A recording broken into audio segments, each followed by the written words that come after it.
Welcome back to Gurudev academy. ನಾನು Sudha PM. Part 1 already discuss ಮಾಡ್ತಾ ಹೋಗಿದ್ವಿ ಕೆಲವೊಂದು ಕ್ವಶನ್ಸ್ಗಳನ್ನು ತಗೊಂಡು. ಸೊ ಇವತ್ತಿನ ತರಗತಿಯಲ್ಲಿ ಕೂಡ ಪ್ರೀವಿಯಸ್ ಇಯರ್ ಅಲ್ಲಿ ಅಪಿಯರ್ ಆಗಿರ್ತಕ್ಕಂತಹ ಕೆಲವೊಂದು ಕ್ವಶನ್ಸ್ಗಳನ್ನು ತಗೊಂಡು ಡಿಸ್ಕಸ್ ಮಾಡ್ತಾ ಹೋಗೋಣ. ಮೊದಲನೇದಾಗಿ, ಕೆಳಗಿನವುಗಳಲ್ಲಿ ಯಾವುದು ಹಸಿರುಮನೆ ಅನಿಲಗಳಲ್ಲ ಅಂತ ಕೇಳ್ತಾ ಇದ್ದಾರೆ.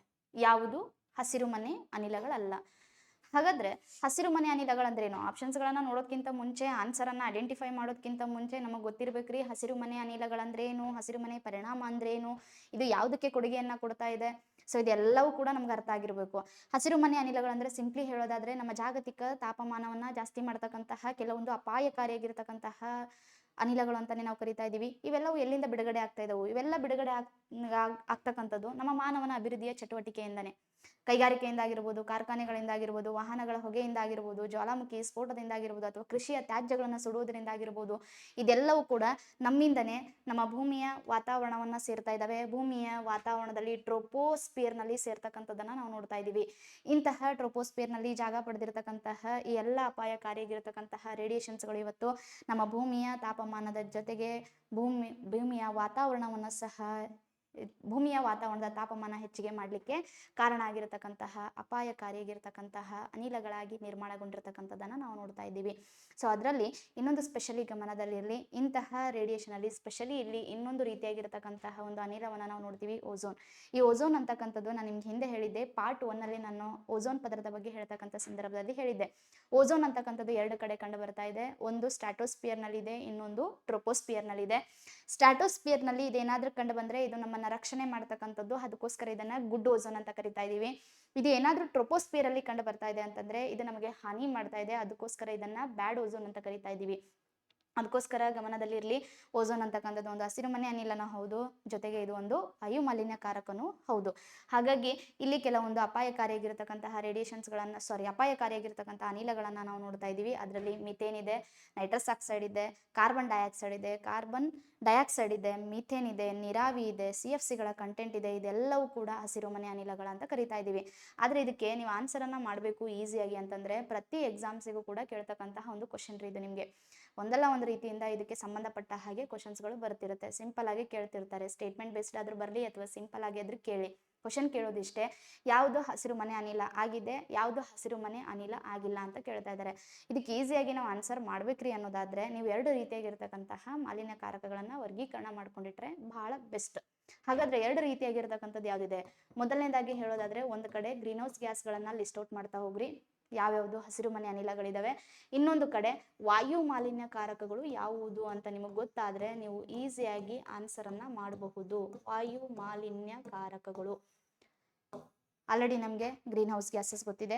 ಯಾವ್ದಿದ್ದರೆ ಗ್ರೀನ್ ಹೌಸ್ ಗ್ಯಾಸಸ್ಗಳು ಒಂದು ಕಾರ್ಬನ್ ಡೈಆಕ್ಸೈಡ್ ಇದೆ, ಮೀಥೇನ್ ಇದೆ, ನೀರಾವಿ ಇದೆ, ಸಲ್ಫರ್ ಹೆಕ್ಸಾಫ್ಲೋರೈಡ್ ಇದೆ, CFCಗಳ ಕಂಟೆಂಟ್ ಇದೆ, ನೈಟ್ರಸ್ ಆಕ್ಸೈಡ್ ಇದೆ. ಇದನ್ನ ನಾವು ಲಾಫಿಂಗ್ ಗ್ಯಾಸ್ ಅಂತಾನೂ ಸಹ ಕರಿತಾ ಹೋಗ್ತೀವಿ. ಸೊ ಇವೆಲ್ಲವೂ ಕೂಡ ನಮ್ಮ ಭೂಮಿಯ ವಾತಾವರಣವನ್ನ ಬಿಸಿಯಾಗಿ ಮಾಡತಕ್ಕಂತಹ ಕೆಲವೊಂದು ಅನಿಲಗಳು ಅಂತ ಕರಿತಾ ಇದೀವಿ. And one more thing, ozone ಇದೆ. ಈ ಕಡೆ ಬರೋದಾದ್ರೆ ವಾಯು ಮಾಲಿನ್ಯಕಾರಕಗಳು ನಮ್ಮ ಶ್ವಾಸಕೋಶ ಸಂಬಂಧಿತ ಕಾಯಿಲೆಗಳಿಗೆ ಕಾರಣ ಆಗಿರತಕ್ಕಂತಹ ಕೆಲವೊಂದು ಅಪಾಯಕಾರಿಯಾಗಿರ್ತಕ್ಕಂತಹ ಅನಿಲಗಳನ್ನ ನಾವು ಲಿಸ್ಟ್ ಔಟ್ ಮಾಡ್ತಾ ಬರ್ತಾ ಇದೀವಿ.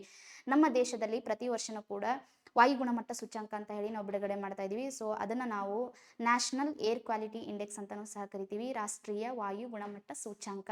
ಈ ವಾಯು ಗುಣಮಟ್ಟ ಸೂಚ್ಯಂಕವನ್ನ ನಮ್ಮ ದೇಶದಲ್ಲಿ ಬಿಡುಗಡೆ ಮಾಡ್ತಕ್ಕಂಥವ್ರು CPCB ಅವರು, ಸೆಂಟ್ರಲ್ ಪೊಲ್ಯೂಷನ್ ಕಂಟ್ರೋಲ್ ಬೋರ್ಡ್, ಕೇಂದ್ರ ಮಾಲಿನ್ಯ ನಿಯಂತ್ರಣ ಮಂಡಳಿ ಅಂತ ಕರಿತಾ ಇದೀವಿ. ಜೊತೆಗೆ ಇವರಿಗೆ ಸಹಕಾರವನ್ನ ನೀಡತಕ್ಕಂತಹ ಇನ್ನೊಂದು ಮಂಡಳಿ ಪ್ರತಿಯೊಂದು ರಾಜ್ಯಕ್ಕೂ ಕೂಡ ನಮಗೆ ಸಿಗ್ತಕ್ಕಂಥದ್ರಿ SPCBಗಳು, state pollution control board. Last time ಒಂದ್ಸರಿ ಗ್ರೂಪ್ ಸಿಗೆ ಕೇಳಿದ್ದಾರೆ, ಈ CPCB ಮತ್ತು SPCBಗಳು ಸ್ಥಾಪನೆಯಾದ ವರ್ಷ ಯಾವುದು? ಇವೆರಡೂ ಕೂಡ ಸ್ಥಾಪನೆ ಆಗಿರ್ತಕ್ಕಂಥ ವರ್ಷ ಒಂದೇ, 1974. ಸೊ ಗಮನದಲ್ಲಿರಲಿ, ಸ್ಥಾಪನೆ ಆಗಿರ್ತಕ್ಕಂಥ ವರ್ಷ ಕೇಳ್ತಾ ಇದ್ದಾರೆ. ಇವೆರಡೂ ಕೂಡ ಶಾಸನಾತ್ಮಕ ಸಂಸ್ಥೆಗಳು. ಹಾಗಾದ್ರೆ ಈ ವಾಯು ಗುಣಮಟ್ಟ ಸೂಚ್ಯಂಕವನ್ನ ತೆಗಿಬೇಕು ಅನ್ನೋದಾದ್ರೆ ಇಲ್ಲಿ 8 ರೀತಿಯಾಗಿರ್ತಕ್ಕಂತಹ ಮಾಲಿನ್ಯಕಾರಕಗಳನ್ನ ನಿರ್ಧಾರ ಪಡಿಸ್ತಾ ಇದ್ದಾರೆ. ಹಾಗಾದ್ರೆ 8 ರೀತಿಯಾಗಿರ್ತಕ್ಕಂತಹ ಮಾಲಿನ್ಯಕಾರಕಗಳು ಯಾವಿದಾವೆ? ಸೊ ಮೊದಲನೇದಾಗಿ PM2.5 ಇದೆ, PM10 ಇದೆ. ಇವೆರಡೂ ಕೂಡ ಏನ್ರಿ ಧೂಳಿನ ಕಣಗಳು, ಪರ್ಟಿಕ್ಯುಲೇಟ್ ಮ್ಯಾಟರ್ ಅಂತ ಕರಿತಾ ಇದೀವಿ. ಸಲ್ಫರ್ ಡೈಆಕ್ಸೈಡ್ ಇದೆ, ನೈಟ್ರೋಜನ್ ಡೈಆಕ್ಸೈಡ್ ಇದೆ, ಕಾರ್ಬನ್ ಮಾನಾಕ್ಸೈಡ್ ಇದೆ, ಕಾರ್ಬನ್ ಮಾನಾಕ್ಸೈಡ್ ಇದೆ, ಕಾರ್ಬನ್ ಡೈಆಕ್ಸೈಡ್ ಅಲ್ಲ. ಆ್ಯಂಡ್ ನೆಕ್ಸ್ಟ್ ಅಮೋನಿಯಾ ಇದೆ, NH3, ಸೀಸಾ ಇದೆ, ಲೆಡ್ ಇದೆ, and one more thing O3. ನೋಡ್ರಿ O3 ಎರಡೂ ಕಡೆಗೆ ಇದೆ. ಇದು ಒಂದು ವಾಯು ಮಾಲಿನ್ಯಕಾರಕನೂ ಹೌದು, ಇದು ಒಂದು ಹಸಿರು ಮನೆ ಅನಿಲನೂ ಹೌದು. ಸೊ 8 ಮಾಲಿನ್ಯಕಾರಕಗಳನ್ನು ನೀವು ಲಿಸ್ಟ್ ಔಟ್ ಮಾಡ್ತಾ ಹೋದ್ರಿ ಅಂತಂದರೆ ಈಸಿಯಾಗಿ ಐಡೆಂಟಿಫೈ ಮಾಡ್ಬೋದು. ಕ್ವಶನ್ ಏನು ಕೇಳ್ತಾ ಇದ್ದಾರೆ, ಯಾವುದು ಹಸಿರು ಮನೆ ಅನಿಲಗಳಲ್ಲ ಅಂತ ಕೇಳ್ತಾ ಇದ್ದಾರೆ. ಮೀಥೇನ್ ಅಂತಕ್ಕಂಥದ್ದು ಒಂದು ಹಸಿರು ಮನೆ ಅನಿಲ ಆಗಿದೆ, ಕಾರ್ಬನ್ ಡೈಆಕ್ಸೈಡ್ ಅಂತಕ್ಕಂಥದ್ದು ಹಸಿರು ಮನೆ ಆಗಿದೆ. ಸಲ್ಫರ್ ಡೈಆಕ್ಸೈಡ್ ಹಸಿರು ಮನೆ ಅನಿಲನ ಅಲ್ಲ, ಸಲ್ಫರ್ ಡೈಆಕ್ಸೈಡ್ ಅಂತಕ್ಕಂಥದ್ದು ಇದು ಒಂದು ವಾಯು ಮಾಲಿನ್ಯಕಾರಕ.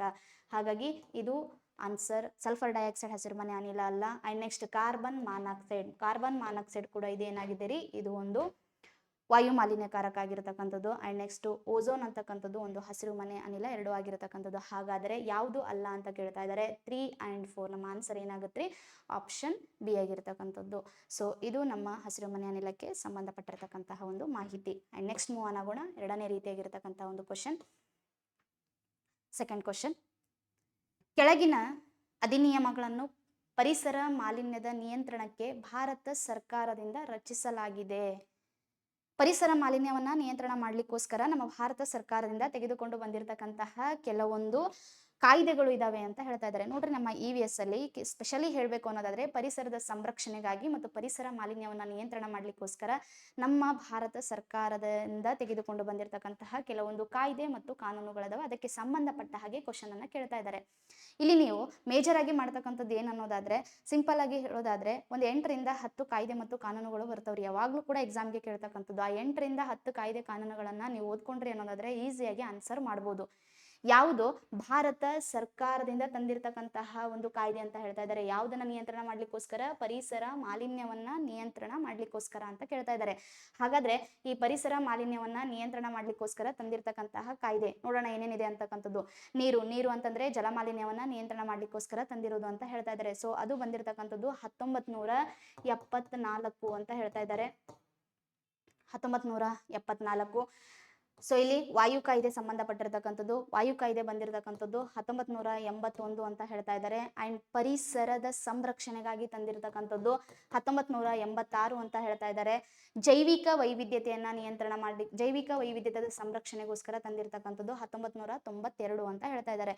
ಹಾಗಾದ್ರೆ ಯಾವುದು ಸರಿಯಾಗಿದೆ, ಯಾವುದು ತಪ್ಪಾಗಿದೆ? ಪರಿಸರದ ಮಾಲಿನ್ಯವನ್ನ ನಿಯಂತ್ರಣ ಮಾಡ್ಲಿಕ್ಕೋಸ್ಕರ ಭಾರತ ಸರ್ಕಾರದಿಂದ ತಂದಿರತಕ್ಕಂತಹ ಕಾಯ್ದೆಗಳಲ್ಲಿ ಸೊ ಇಲ್ಲಿ 1974ರಲ್ಲಿ ಹೌದು ಜಲ ಕಾಯ್ದೆ ಬಂದಿರತಕ್ಕಂಥದ್ದು ಸರಿಯಾಗಿರ್ತಕ್ಕಂಥದ್ದು. ಅದೇ ರೀತಿಯಾಗಿ ವಾಯು ಮಾಲಿನ್ಯವನ್ನ ವಾಯು ಮಾಲಿನ್ಯ ನಿಯಂತ್ರಣ ಮಾಡಬೇಕು ಅಂತ ಹೇಳಿ ಮತ್ತು ವಾಯುವಿನ ಸಂರಕ್ಷಣೆ ಮಾಡಬೇಕು ಅಂತ ಹೇಳಿ 1981ರಲ್ಲಿ ತಂದಿರತಕ್ಕಂಥ ಒಂದು ಕಾಯ್ದೆ ಸರಿಯಾಗಿರ್ತಕ್ಕಂಥದ್ದು. ಅಂಡ್ ನೆಕ್ಸ್ಟ್ ಒನ್ ಪರಿಸರದ ಸಂರಕ್ಷಣೆಗಾಗಿ ತಂದಿರತಕ್ಕಂತಹ ಒಂದು ಕಾಯ್ದೆ ಇದೆ 1986. ವೆರಿ ವೆರಿ ಇಂಪಾರ್ಟೆಂಟ್ ಆಗಿರ್ತಕ್ಕಂತಹ ಒಂದು ಕಾಯ್ದೆ ಇದು. ನಮ್ಮ ಪರಿಸರದಲ್ಲಿ ಗಮನದಲ್ಲಿರಲಿ, ಪರಿಸರ ಸಂರಕ್ಷಣಾ ಕಾಯ್ದೆ 1986 ಎನ್ವಿರಾನ್ಮೆಂಟಲ್ ಪ್ರೊಟೆಕ್ಷನ್ ಆಕ್ಟ್ ಅಂತಾನೂ ಸಹ ನಾವು ಕರಿತಾ ಹೋಗ್ತೀವಿ. ಅಂಡ್ ನೆಕ್ಸ್ಟ್ ಹೇಳ್ತಾ ಇದ್ದಾರೆ ಫೋರ್ತ್ ಒನ್ ಜೈವಿಕ ವೈವಿಧ್ಯತೆ ಕಾಯ್ದೆ 1992 ಅಂತ ಹೇಳ್ತಾ ಇದ್ದಾರೆ. ಸೊ ಇದು ತಪ್ಪಾಗಿರ್ತಕ್ಕಂಥದ್ದು. ಜೈವಿಕ ವೈವಿಧ್ಯತಾ ಕಾಯ್ದೆ ಬಂದಿರತಕ್ಕಂಥದ್ದು 1992 ಅಲ್ಲ, ಇದು ಬಂದಿರೋದು 2002ರಲ್ಲಿ. ಹಾಗಾದ್ರೆ ಯಾವ ಯಾವ ಕಾಯ್ದೆಗಳು ನಮ್ಮಲ್ಲಿ? ಆಪ್ಷನ್ 4 ಇಲ್ಲ. ಆಪ್ಷನ್ 4 ಏನಾಗಿದೆ? ತಪ್ಪಾಗಿರ್ತಕ್ಕಂಥದ್ದು ಇದೆ. 1, 2 and 3 ಆಪ್ಷನ್ ಏನಾಗಿದೆ? ಅಗೇನ್ ಬಿ 1, 2, 3 ಅಗೇನ್ ಬಿ ಆಗಿರತಕ್ಕಂಥದ್ದನ್ನ ಸೊ ನಾವು ನೋಡ್ತಾ ಇದೀವಿ. ನೋಡ್ರಿ, ಇಲ್ಲಿ ವೆರಿ ಇಂಪಾರ್ಟೆಂಟ್ ಆಗಿರ್ತಕ್ಕಂಥ ಒನ್ ಮೋರ್ ಥಿಂಗ್ ಏನು ಅನ್ನೋದಾದ್ರೆ ಇದಕ್ಕೆ ಸಂಬಂಧಪಟ್ಟಿರ್ತಕ್ಕಂತಹ ಇನ್ನೂ 1-2-3 ಕಾಯ್ದೆಗಳನ್ನ ನೋಡ್ಬೋದ್ರಿ. 1980ರಲ್ಲಿ ನಾವು ಹೇಳೋದಾದ್ರೆ ಇಲ್ಲಿ ಅರಣ್ಯ ಸಂರಕ್ಷಣಾ ಕಾಯ್ದೆ ಅಂತ ಬರುತ್ತೆ. 1980ರಲ್ಲಿ ಅರಣ್ಯಕ್ಕೆ ಸಂಬಂಧಪಟ್ಟಿರ್ತಕ್ಕಂಥ ಒಂದು ಕಾಯ್ದೆ ಬರುತ್ತೆ. ಅಗೇನ್ ಗಮನದಲ್ಲಿರಲಿ 1988ರಲ್ಲಿ ಅರಣ್ಯ ನೀತಿ ಕಾಯ್ದೆ ಅಂತ ಬರುತ್ತೆ. ಅರಣ್ಯ ನೀತಿ ಕಾಯ್ದೆ ಅಂತ ಬರುತ್ತೆ. ಫಾರೆಸ್ಟ್ ಪಾಲಿಸಿ ಆಕ್ಟ್ ಅಂತಾನೂ ಕರಿತೀವಿ ಇದಕ್ಕೆ ನಾವು. ಈ ಒಂದು ಕಾಯ್ದೆಯ ಅನ್ವಯನೆ ನಮ್ಮ ಭಾರತದ ಅರಣ್ಯದ ವ್ಯಾಪ್ತಿಯನ್ನ 33%ಗೆ ನಾವು ರೈಸ್ ಮಾಡಬೇಕು ಅಂತಕ್ಕಂಥದ್ದು ನಮ್ಮ ಒಂದು ನಿಲುವಾಗಿರ್ತಕ್ಕಂಥದ್ದು, ನಮ್ಮ ಒಂದು ಗುರಿ ಇರತಕ್ಕಂಥದ್ರಿ. ಸದ್ಯದಲ್ಲಿ ನಾವು ನೋಡೋದಾದ್ರೆ ನಮ್ಮಲ್ಲಿ ಇರ್ತಕ್ಕಂತಹ ಒಂದು ಅರಣ್ಯದ ವ್ಯಾಪ್ತಿ 24.62% ಇದೆ. ಆದ್ರೆ ನೆಕ್ಸ್ಟ್ ನಮ್ಮ ಗುರಿ ಏನಿದೆ ರೀ, ಇದನ್ನ ನಾವು 33%ಗೆ ರೈಸ್ ಮಾಡಬೇಕು ಅಂತಕ್ಕಂಥದ್ದು ಈ ಒಂದು ಕಾಯ್ದೆಯಲ್ಲಿ ನಾವು ಹಾಕೊಂಡಿರ್ತಕ್ಕಂತಹ ಒಂದು ಗುರಿ. ಹೀಗೆ ಕ್ವಶನ್ಸ್ಗಳನ್ನ ಕೇಳ್ತಿರ್ತಾರೆ, ಸ್ವಲ್ಪ ಗಮನದಲ್ಲಿರಲಿ. ವೆರಿ ಇಂಪಾರ್ಟೆಂಟ್ ಆಗಿರತಕ್ಕಂತಹ ಕೆಲವೊಂದು ಕಾಯ್ದೆ. ಅಂಡ್ ನೆಕ್ಸ್ಟ್ 2006 ಇನ್ನೊಂದು ರೀತಿಯಾಗಿರ್ತಕ್ಕಂತಹ ಕಾಯ್ದೆಯನ್ನು ನಾವು ನೋಡ್ತೀವಿ. ಬುಡಕಟ್ಟು ಜನಾಂಗಕ್ಕೆ ಸಂಬಂಧಪಟ್ಟಿರ್ತಕ್ಕಂಥದ್ದು, ಅರಣ್ಯವಾಸಿಗಳಿಗೆ ಸಂಬಂಧಪಟ್ಟಿರ್ತಕ್ಕಂತಹ ಒಂದು ಕಾಯ್ದೆ. ಇದು 2006ರಲ್ಲಿ ಬಂದಿರತಕ್ಕಂಥದ್ದು. ಅಂಡ್ ನೆಕ್ಸ್ಟ್ ಮೂವ್ ಆಗೋಣ ಥರ್ಡ್ ಕ್ವಶನ್, ಪರಿಸರದ ಸೂಕ್ಷ್ಮ ವಲಯಗಳೆಂದು ಘೋಷಿಸುವ ಕಾಯ್ದೆ. ಪರಿಸರದ ಸೂಕ್ಷ್ಮ ವಲಯ ಅಂತ ಹೇಳ್ತಾ ಇದ್ದಾರೆ. ಮತ್ತೆ ಅಗೇನ್ ಕಾಯ್ದೆಗಳಿಗೆ ಸಂಬಂಧಪಟ್ಟಿರ್ತಕ್ಕಂಥದ್ದೇ ಇದೆ, ಅದಕ್ಕೆ ರಿಲೇಟೆಡ್ ಆಗಿರ್ತಕ್ಕಂತಹ ಒನ್ ಮೋರ್ ಕ್ವಶನ್ ಇದೆ. ಸುಮಾರು ಎಕ್ಸಾಮ್ ಅಲ್ಲಿ ಕೂಡ ರಿಪೀಟೆಡ್ ಆಗ್ತಕ್ಕಂಥದ್ದು ಅಂಡ್ ಪ್ರಸ್ತುತವಾಗಿ ಕರೆಂಟ್ ಅಫೇರ್ಸ್ ಅಲ್ಲಿ ಇರತಕ್ಕಂತಹ ಒಂದು ಕಾಯ್ದೆ ಇದು. ಕರೆಂಟ್ ಅಫೇರ್ಸ್ ಅಲ್ಲಿ ಇರುವಂತಹ ಒಂದು ಕಾಯ್ದೆ ಇದು. ಹಾಗಾದ್ರೆ ಯಾವ ಒಂದು ಕಾಯ್ದೆ ಇರ್ತಕ್ಕಂಥದ್ದು? ಪರಿಸರದ ಸೂಕ್ಷ್ಮ ವಲಯ ಅಂತ ಹೇಳ್ತಾ ಇದ್ದಾರೆ. ಪರಿಸರದ ಸೂಕ್ಷ್ಮ ವಲಯ ಅಂದ್ರೆ ಏನು? ಇದನ್ನ ಶಾರ್ಟ್ ಆಗಿ ನಾವು ESZ ಅಂತ ಕರಿತೀವ್ರಿ, ಎಕಲಾಜಿಕಲ್ ಸೆನ್ಸಿಟಿವ್ ಝೋನ್. ಏನ್ರಿ ಹೀಗಂದ್ರೆ ಪರಿಸರದ ಸೂಕ್ಷ್ಮ ವಲಯ ಅಂದ್ರೆ ಏನು? ಯಾವ ಒಂದು ಪ್ರದೇಶವನ್ನ ಪರಿಸರದ ಸೂಕ್ಷ್ಮ ವಲಯ ಅಂತ ಕರಿತಾ ಇದೀವಿ? ಹಾಗಾದ್ರೆ ಇದಕ್ಕೆ ಸಂಬಂಧಪಟ್ಟಿರತಕ್ಕಂತಹ ಕಾಯ್ದೆ ಯಾವ್ದಿದೆ ಅಂತ ನೋಡೋದಕ್ಕಿಂತ ಮುಂಚೆ ನಾವು ಪರಿಸರದ ಸೂಕ್ಷ್ಮ ವಲಯ ಅಂದ್ರೆ ಏನು ಅಂತಕ್ಕಂಥದ್ದನ್ನ ಸ್ವಲ್ಪ ಇನ್ ಡೀಟೇಲ್ ಆಗಿ ಸ್ಟಡಿ ಮಾಡ್ತಾ ಹೋಗೋಣ. ಮೊದಲನೇದಾಗಿ ಪರಿಸರದ ಸೂಕ್ಷ್ಮ ವಲಯ ಯಾವುದಾದರೂ ಒಂದು ರಾಷ್ಟ್ರೀಯ ಉದ್ಯಾನವನ ಆಗಿರಬಹುದು, ಅಥವಾ ಯಾವುದಾದ್ರೂ ಒಂದು ವನ್ಯಜೀವಿ ಧಾಮ ಆಗಿರಬಹುದು, ಅಥವಾ ಯಾವುದೋ ಒಂದು ಹುಲಿ ಮೀಸಲು ಪ್ರದೇಶ ಅಥವಾ ಸಂರಕ್ಷಿತ ಮೀಸಲು ಪ್ರದೇಶವನ್ನ ಪ್ರಮುಖವಾಗಿ ನಾವು 3 ರೀತಿಯಾಗಿ ಅಥವಾ 3 ವಲಯಗಳನ್ನಾಗಿ ನಾವು ವರ್ಗೀಕರಣ ಮಾಡ್ತಾ ಹೋಗ್ತೀವ್ರಿ. 3 ವಲಯಗಳನ್ನಾಗಿ ವರ್ಗೀಕರಣ ಮಾಡ್ತಾ ಇದೀವಿ. ಒಂದು ಸಂರಕ್ಷಿತ ಪ್ರದೇಶ, ಅದರಲ್ಲಿ ಈ ಮಧ್ಯದಲ್ಲಿ ಇರ್ತಕ್ಕಂತಹ ಈ ಒಂದು ವಲಯವನ್ನ ನಾವು ಕೇಂದ್ರ ವಲಯ ಅಂತ ಕರಿತಾ ಇದೀವಿ, ಅಥವಾ ಇದನ್ನ ಕೋರ್ ಝೋನ್ ಅಂತಾನು ಕರಿತೀವಿ. ಸೊ ಇಲ್ಲಿ ಮಧ್ಯದಲ್ಲಿ ಇರ್ತಕ್ಕಂತಹ ಈ ಒಂದು ವಲಯವನ್ನ ತಟಸ್ಥ ವಲಯ ಅಂತ ಕರಿತಾ ಇದೀವಿ, ಅಥವಾ ಇದನ್ನ ಬಫರ್ ಝೋನ್ ಅಂತಾನು ಕರಿತಾ ಇದೀವಿ. ಅಂಡ್ ನೆಕ್ಸ್ಟ್ ಥರ್ಡ್ ಅಲ್ಲಿ ಇರ್ತಕ್ಕಂತಹ ಈ ಒಂದು ವಲಯವನ್ನ ಪರಿವರ್ತನೀಯ ವಲಯ, ಅಥವಾ ಇದನ್ನ ಟ್ರಾನ್ಸಿಷನ್ ಝೋನ್ ಅಂತಾನು ಕರಿತೀವ್ರಿ. ಓವರ್ ಆಲ್ ಆಗಿ ಒಂದು ಸಂರಕ್ಷಿತ ಪ್ರದೇಶವನ್ನ ಪ್ರಮುಖವಾಗಿ 3 ವಲಯಗಳನ್ನಾಗಿ ವರ್ಗೀಕರಣ ಮಾಡ್ತಾ ಇದೀವಿ. ಈ 3 ವಲಯಗಳಲ್ಲಿ ಅತಿ ಹೆಚ್ಚು ಮಾನವನ ಚಟುವಟಿಕೆಯಿಂದ ನಿರ್ಬಂಧಕ್ಕೆ ಒಳಪಟ್ಟಿರತಕ್ಕಂಥ ಒಂದು ಪ್ರದೇಶವನ್ನ ಸೂಚಿಸ್ತಾ ಇದ್ದಾರೆ. ಅದರಲ್ಲಿ ಮಾನವನ ಚಟುವಟಿಕೆಯಿಂದ ಅತಿ ಹೆಚ್ಚಿನ ಪ್ರಮಾಣದಲ್ಲಿ ನಿರ್ಬಂಧಕ್ಕೆ ಒಳಪಟ್ಟಿರತಕ್ಕಂಥ ಒಂದು ಪ್ರದೇಶ ಆಗಿರುತ್ತೆ. ಯಾವುದದು? ಕೇಂದ್ರ ವಲಯ, ಕೋರ್ ಝೋನ್. ನಿರ್ಬಂಧಕ್ಕೆ ಒಳಪಟ್ಟಿರ್ತಕ್ಕಂಥ ಪ್ರದೇಶ ಅಂದ್ರೇನು? ಇಲ್ಲಿ ಯಾವುದೇ ರೀತಿಯಾಗಿರ್ತಕ್ಕಂತಹ ಹ್ಯೂಮನ್ ಎಂಟ್ರಿ ಇಲ್ಲ, ಹ್ಯೂಮನ್ ಆಕ್ಟಿವಿಟೀಸ್ ಇಲ್ಲಿ ನಡೆಯೋ ಹಾಗಿಲ್ಲ. ಹೈಲಿ ರೆಸ್ಟ್ರಿಕ್ಟೆಡ್ ಏರಿಯಾಸ್ ಅಂತಾನೆ ಕರಿತಾ ಇದೀವಿ ಈ ಒಂದು ಕೇಂದ್ರ ವಲಯವನ್ನ. ಒಂದು ಸರಿ ಈ ಪ್ರದೇಶದಲ್ಲಿ ಯಾವುದೇ ರೀತಿಯಾಗಿರ್ತಕ್ಕಂತಹ ಮಾನವನ ಎಂಟ್ರಿ ಇಲ್ಲ ಅನ್ನೋದಾದ್ರೆ ಇಲ್ಲಿ ಗಣಿಗಾರಿಕೆ ನಡೆಯೋ ಹಾಗಿಲ್ಲ, ಇಲ್ಲಿ ಯಾವುದೇ ರೀತಿಯಾಗಿರ್ತಕ್ಕಂತಹ ಸಾರಿಗೆ ಸಂಪರ್ಕಗಳು ನಡೆಯೋ ಹಾಗಿಲ್ಲ. ಸೊ ಅದಕ್ಕೋಸ್ಕರ ಸಂಪೂರ್ಣವಾಗಿ ಮಾನವನ ಚಟುವಟಿಕೆಯಿಂದ ನಿಯಂತ್ರಣಕ್ಕೆ ಒಳಪಟ್ಟಿರ್ತಕ್ಕಂಥ ಒಂದು ಪ್ರದೇಶವನ್ನ ನಾವೇನಂತ ಕರಿತಾ ಇದೀವಿ? ಕೇಂದ್ರ ವಲಯ ಅಂತ ಕರಿತಾ ಇದೀವಿ. ಇಂತಹ ಕೇಂದ್ರ ವಲಯವನ್ನ ಈ ಒಂದು ಮಾನವನ ಚಟುವಟಿಕೆಯಿಂದ ನಿರ್ಬಂಧಕ್ಕೆ ಒಳಪಟ್ಟಿರತಕ್ಕಂತಹ ಈ ಪ್ರದೇಶಗಳಿಗೆ ನಾವು ESZ ಅಂತ ಕರಿತಾ ಇದೀವಿ, ಎಕಾಲಜಿಕಲ್ ಸೆನ್ಸಿಟಿವ್ ಝೋನ್. ಏನ್ರಿ ಎಕಾಲಜಿಕಲ್ ಸೆನ್ಸಿಟಿವ್ ಝೋನ್ ಅಂತಂದ್ರೆ ಕೇಂದ್ರ ವಲಯವನ್ನೇ ಎಕಾಲಜಿಕಲ್ ಸೆನ್ಸಿಟಿವ್ ಝೋನ್ ಅಂತ ಕರಿತಾ ಇದೀವಿ. ಒಂದು ಸರಿ ಒಂದು ಪ್ರದೇಶವನ್ನ ಎಕಾಲಜಿಕಲ್ ಸೆನ್ಸಿಟಿವ್ ಝೋನ್ ಅಂತ ಕರಿತಾ ಇದೀವಿ ಅಂತಂದ್ರೆ ಇಲ್ಲಿ ಮಾನವನ ಅಭಿವೃದ್ಧಿಯ ಚಟುವಟಿಕೆಗಳಿಗೆ ಕಡಿವಾಣ ಹಾಕಲಾಗಿದೆ ಅಂತ ಅರ್ಥ. ಹಾಗಾದ್ರೆ ಇಂತಹ ಒಂದು ಪ್ರದೇಶವನ್ನ ನಾವು ಎಕಾಲಜಿಕಲ್ ಸೆನ್ಸಿಟಿವ್ ಝೋನ್ ಅಂತ ಏನಾದ್ರೂ ಕನ್ಸಿಡರ್ ಮಾಡಬೇಕು ಅನ್ನೋದಾದ್ರೆ ಇದಕ್ಕೆ ಸಂಬಂಧಪಟ್ಟಿರ್ತಕ್ಕಂತಹ ಕಾಯ್ದೆನೆ ಎನ್ವಿರಾನ್ಮೆಂಟಲ್ ಪ್ರೊಟೆಕ್ಷನ್ ಆಕ್ಟ್ 1986, ಪರಿಸರ ಸಂರಕ್ಷಣಾ ಕಾಯ್ದೆ 1986 ಅಡಿಯಲ್ಲಿ ಒಂದು ಪ್ರದೇಶವನ್ನ ನಾವು ಎಕಾಲಜಿಕಲ್ ಸೆನ್ಸಿಟಿವ್ ಝೋನ್ ಅಂತ ನಾವು ಪರಿಗಣಿಸ್ತಕ್ಕಂಥದ್ದು. ಹಾಗಾದರೆ ಈ ಒಂದು ಪ್ರದೇಶದಲ್ಲಿ ಮಾನವನ ಎಂಟ್ರಿನೇ ಇಲ್ಲ. ಹಾಗಾದ್ರೆ ಯಾವ ಒಂದು ವಲಯದಲ್ಲಿ ಮಾನವನ ಎಂಟ್ರಿ ಇದೆ ರೀ? ಹ್ಯೂಮನ್ ಸೆಟಲ್ಮೆಂಟ್ ಅನ್ನ ನೋಡ್ತಕ್ಕಂತಹ ಒಂದು ವಲಯ ಯಾವ್ದಿದೆ? ಬಫರ್ ಝೋನ್ ಅಲ್ಲಿ ಮಾನವನ ಎಂಟ್ರಿ ಇದೆನಾ? ಬಫರ್ ಝೋನ್ ಅಲ್ಲಿ ಮಾನವನ ಎಂಟ್ರಿ ತಗೋಬಹುದು, ಆದ್ರೆ ಇಲ್ಲಿ ನಾವು ಅನುಮತಿಯನ್ನ ಪಡಿಬೇಕಾಗುತ್ತೆ. ಶೈಕ್ಷಣಿಕ ಪ್ರವಾಸಗಳಿಗೆ ಅನುಮತಿಯನ್ನ ಕೊಡ್ತಕ್ಕಂತಹ ಒಂದು ವಲಯ ತಟಸ್ಥ ವಲಯ. ಪರಿವರ್ತನಾ ವಲಯದಲ್ಲಿ ಬುಡಕಟ್ಟು ಜನಾಂಗದವರನ್ನ ನಾವು ನೋಡ್ಲಿಕ್ಕೆ ಸಿಗುತ್ತೆ, ಅದಕ್ಕೋಸ್ಕರ ಇಲ್ಲಿ ಕೃಷಿ ಮತ್ತು ತೋಟಗಾರಿಕೆ ನಮಗೆ ನೋಡ್ಲಿಕ್ಕೆ ಸಿಗುತ್ತೆ ಈ ಒಂದು ಪರಿವರ್ತನಾ ವಲಯದಲ್ಲಿ. ಹಾಗಾಗಿ ಗಮನದಲ್ಲಿರಲಿ, ವೆರಿ ಇಂಪಾರ್ಟೆಂಟ್ ಆಗಿರತಕ್ಕಂತಹ ಒಂದು ಕ್ವಶನ್ ಇದು. ಎಕಾಲಜಿಕಲ್ ಸೆನ್ಸಿಟಿವ್ ಝೋನ್ ಅಂತಕ್ಕಂಥದ್ದು ಕನ್ಸಿಡರ್ ಮಾಡ್ತಕ್ಕಂಥದ್ದು ಇದೇ ಒಂದು 1986 ಕಾಯ್ದೆಯ ಅಡಿಯಲ್ಲಿ. ಇವತ್ತು ನಮ್ಮ ಪಶ್ಚಿಮ ಘಟ್ಟಗಳನ್ನ ಒಂದು ಪರಿಸರದ ಸೂಕ್ಷ್ಮ ವಲಯ ಅಂತ ಹೇಳಿ ಪರಿಗಣಿಸ್ರಿ ಅಂತ ಹೇಳಿ 2010ರಿಂದ ಬಂದಿರತಕ್ಕಂತಹ ವರದಿಗಳನ್ನ ನಾವು ನೋಡ್ತೀವಿ, ಸಮಿತಿಗಳನ್ನ ಸಹ ನಾವು ನೋಡ್ತೀವ್ರಿ. ಮಾಧವ್ ಗಾಡ್ಗಿಲ್ ಅವರ ಸಮಿತಿ ಇದೆ, ಕಸ್ತೂರಿ ರಂಗನ್ ಇದೆ. ಸೊ ಹೊಸದಾಗಿ ರಚನೆ ಆಗಿರತಕ್ಕಂತಹ ಒನ್ ಮೋರ್ ಕಮಿಟಿಯನ್ನ ಸಹ ನಾವು ನೋಡ್ಬೋದ್ರಿ, ಸಂಜಯ್ ಕುಮಾರ್ ಕಮಿಟಿಯನ್ನ ಸಹ ನಾವು ನೋಡ್ಬೋದು. ಹೀಗೆ ಇಂತಹ ಪ್ರದೇಶವನ್ನ ನಾವು ಸಂರಕ್ಷಿತ ಪ್ರದೇಶವನ್ನ ಒಂದು ಸೆನ್ಸಿಟಿವ್ ಝೋನ್ ಅಂತ ಮಾಡ್ತಾ ಇದ್ದೀವಿ. ಸೊ ಅದಕ್ಕೆ ಸಂಬಂಧಪಟ್ಟಿರತಕ್ಕಂತಹ ಕಾಯ್ದೆನೆ ನಮ್ಮ ಪರಿಸರ ಸಂರಕ್ಷಣಾ ಕಾಯ್ದೆ 1986 ಆಗಿರತಕ್ಕಂಥದ್ದು. ರೀಸೆಂಟ್ ಆಗಿ ಕರೆಂಟ್ ಅಫೇರ್ಸ್ ಅಲ್ಲಿ ಇದೆ. ಕರೆಂಟ್ ಅಫೇರ್ಸ್ ಯಾಕೆ ಬಂತು ಅನ್ನೋದಾದ್ರೆ ಸ್ಪೆಷಲಿ ನಮ್ಮ ಕರ್ನಾಟಕದ 6 ಪ್ರದೇಶಗಳನ್ನ ಎಕಾಲಜಿಕಲ್ ಸೆನ್ಸಿಟಿವ್ ಝೋನ್ ಆಗಿ ಮಾಡ್ರಿ ಅಂತಕ್ಕಂಥದ್ದು ನಮ್ಮ ರಾಜ್ಯ ಸರ್ಕಾರದಿಂದ ಸಿಕ್ಕಿರತಕ್ಕಂಥ ಒಂದು ಅನುಮೋದನೆ. ಅದರಲ್ಲಿ ಇರ್ತಕ್ಕಂತಹ ಸಂರಕ್ಷಿತ ಪ್ರದೇಶಗಳು ಯಾವ ಹೇಳ್ತಾ ಇದ್ದಾರೆ ಅಂದ್ರೆ ಕಂಸಂದ್ರ ಇದೆ, ಅಂಡ್ ನಮ್ಮ ನಾಗರಹೊಳೆ ಇದೆ, ಅಂಶಿ ಇದೆ. ಹೀಗೆ 6 ಪ್ರದೇಶಗಳನ್ನ ಸಂರಕ್ಷಿತ ಮೀಸಲು ಪ್ರದೇಶಗಳನ್ನಾಗಿ ಮಾಡ್ರಿ ಅಂತಕ್ಕಂಥದ್ದು ಇಲ್ಲಿ ಕೊಟ್ಟಿರ್ತಕ್ಕಂತಹ ಒಂದು ಅನುಮೋದನೆಯನ್ನು ನಾವು ನೋಡ್ತಾ ಇದ್ದೀವಿ. ನಮ್ಮ ರಾಜ್ಯ ಸರ್ಕಾರದಿಂದ ಅನುಮತಿ ಸಿಕ್ಕಿದೆ. ಬಟ್ ಇದಕ್ಕೆ ಸಂರಕ್ಷಿತ ಪ್ರದೇಶ ಅಂತ ಹೇಳಿ ಇದು ಎಕಾಲಜಿಕಲ್ ಸೆನ್ಸಿಟಿವ್ ಝೋನ್ ಆಗಿ ಪರಿಗಣಿಸಬೇಕು ಅನ್ನೋದಾದ್ರೆ ಇದು ಕೇಂದ್ರ ಸರ್ಕಾರ ಫೈನಲ್ ಆಗಿ ಇದಕ್ಕೆ ಅನುಮತಿಯನ್ನು ಕೊಡಬೇಕಾಗುತ್ತೆ. ಇದು ಪರಿಸರದ ಸೂಕ್ಷ್ಮ ವಲಯಕ್ಕೆ ಸಂಬಂಧಪಟ್ಟಿರತಕ್ಕಂತಹ ಒಂದು ಮಾಹಿತಿ. ಸೊ ಇಲ್ಲಿ ಇನ್ನೊಂದು ಒನ್ ಮೋರ್ ಥಿಂಗ್, ಸುಪ್ರೀಂ ಕೋರ್ಟಿಂದ ರೀಸೆಂಟ್ ಆಗಿ ಬಂದಿರತಕ್ಕಂತಹ ಒಂದು ವರ್ಡಿಕ್ಟ್, ಇದು 2022ರಲ್ಲಿ ಬಂದಿರತಕ್ಕಂಥ ಒಂದು ವರ್ಡಿಕ್ಟ್. ಎಕಾಲಜಿಕಲ್ ಸೆನ್ಸಿಟಿವ್ ಝೋನ್ ಅಂತಕ್ಕಂಥದ್ದು ಏನು ಏರಿಯಾ ಇದೆ ಅಲ್ಲ, ಇದು ಅಟ್ಲೀಸ್ಟ್ ಏನಾಗಿರಬೇಕು ಅನ್ನೋದಾದ್ರೆ ಮಿನಿಮಮ್ ಇದರ ಏರಿಯಾ ಏನಾಗಿರ್ಬೇಕ್ರಿ 1 ಕಿಲೋಮೀಟರ್ ಆಗಿರಬೇಕು ಅಂತ ಹೇಳ್ತಾ ಇದ್ದಾರೆ. ಮಿನಿಮಮ್ ಅಂತಂದ್ರೆ ಇದು ಲೆಸ್ ದೆನ್ 1 ಕಿಲೋಮೀಟರ್ ಒಳಗಡೆ ಬರೋ ಹಾಗಿಲ್ಲ, ಗ್ರೇಟರ್ ದೆನ್ ಇರಬೇಕು ಅಂತ ಹೇಳ್ತಾ ಇದ್ದಾರೆ. ಒಂದಕ್ಕಿಂತ ಎಷ್ಟಾದ್ರೂ ಮಾಡ್ಕೋರಿ, ಆದ್ರೆ 1 ಕಿಲೋಮೀಟರ್ನ ಒಳಗಡೆ ವ್ಯಾಪ್ತಿ ಬರೋ ಹಾಗಿಲ್ಲ ಅಂತ ಹೇಳ್ತಾ ಇದ್ದಾರೆ. ಹಿಂದೆ ಇದೇ ಎಕಾಲಜಿಕಲ್ ಸೆನ್ಸಿಟಿವ್ ಝೋನಿನ ವ್ಯಾಪ್ತಿ ಎಷ್ಟು ಇತ್ತಂದ್ರೆ ಇದು 10 ಕಿಲೋಮೀಟರ್ ಇತ್ತು. ಈಗ 10 ಕಿಲೋಮೀಟರ್ ಇಂದ ಎಷ್ಟು ಕಿಲೋಮೀಟರ್ ಬಂದಿದೆ, ಅರೌಂಡ್ ಇದು 1 ಕಿಲೋಮೀಟರ್ ಆದ್ರೂ ಇರಬೇಕು ಅಂತಕ್ಕಂಥದ್ದು ಇದು ಸುಪ್ರೀಂ ಕೋರ್ಟಿನಿಂದ ಬಂದಿರತಕ್ಕಂತಹ ಒಂದು ವರ್ಡಿಕ್ಟ್ ಆಗಿರತಕ್ಕಂಥದ್ದು. ಸೊ ಇದಕ್ಕೆ ಸಂಬಂಧಪಟ್ಟಿರತಕ್ಕಂತಹ ಕಾಯ್ದೆನೆ ಯಾವ್ದಾಗ್ತಾ ಇದೆ ರೀ, ನಮ್ಮ ಪರಿಸರ ಸಂರಕ್ಷಣಾ ಕಾಯ್ದೆ 1986. ಸೊ ನೆಕ್ಸ್ಟ್ ಮೂವ್ ಆನ್ ಆಗೋಣ. ಮೂರನೇ ರೀತಿಯಾಗಿರತಕ್ಕಂತಹ ಒಂದು ಕ್ವಶನ್,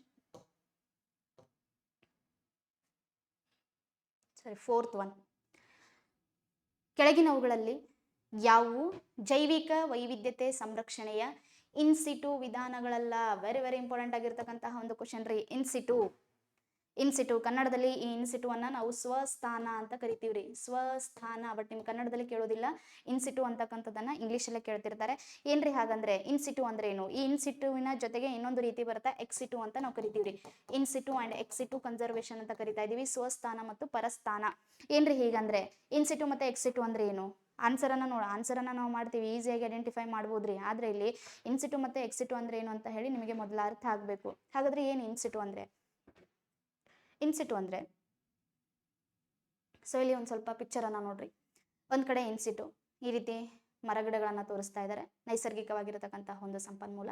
ಸೊ ಈ ಕಡೆ ಬರೋದಾದ್ರೆ ಎಕ್ಸಿಟು, ಒಂದು ಪಂಜರವನ್ನ ತೋರಿಸ್ತಾ ಇದ್ದಾರೆ. ಏನ್ ಇಂಡಿಕೇಟ್ ಮಾಡ್ತಾ ಇದ್ದಾರೆ ಇದು ನಮ್ಗೆ? ಇನ್ಸಿಟು ಸ್ವಸ್ಥಾನ, ಎಲ್ಲಿ ಜೀವಿಗಳಿರುತ್ತೋ ಅವುಗಳ ಮೂಲ ಆವಾಸ ಸ್ಥಾನದಲ್ಲಿ, ಅವುಗಳ ನೈಸರ್ಗಿಕ ಪರಿಸರ ವ್ಯವಸ್ಥೆಯಲ್ಲಿ ಜೀವಿಗಳನ್ನ ನಾವೇನಾದ್ರೂ ರಕ್ಷಣೆ ಮಾಡಿದ್ದೆ ಆದ್ರೆ ಅವುಗಳನ್ನ ನಾವೇನಂತ ಕರಿತಾ ಇದೀವಿ? ಇನ್ಸಿಟು. ಎಲ್ಲಿ ಜೀವಿ ಇರುತ್ತೋ, ಎಲ್ಲಿ ಜೀವಿ ಹುಟ್ಟಿ ಬೆಳೀತಾ ಇದೆನೋ ಅವುಗಳ ಮೂಲ ಆವಾಸ ಸ್ಥಾನದಲ್ಲಿ ಜೀವಿಗಳನ್ನ ಸಂರಕ್ಷಣೆ ಮಾಡಿದ್ರೆ ಅದನ್ನ ಏನಂತ ಕರಿತಾ ಇದೀವಿ?